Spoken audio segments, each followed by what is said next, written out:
నమస్తే అన్న, అందరికీ నమస్కారం. ఫోన్ మాట్లాడుతూ ఉందని చెప్పేసి ఒక వ్యక్తి ఒక మహిళను ఘోరంగా చంపాడు.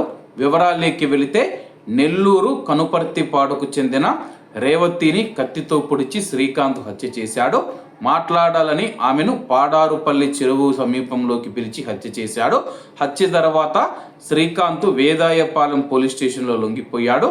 పోలీసులు తెలిపిన వివరాల ప్రకారం శ్రీకాంత్ గత 6 సంవత్సరాలుగా రేవతితో సహజీవనం చేస్తూ ఉన్నాడు.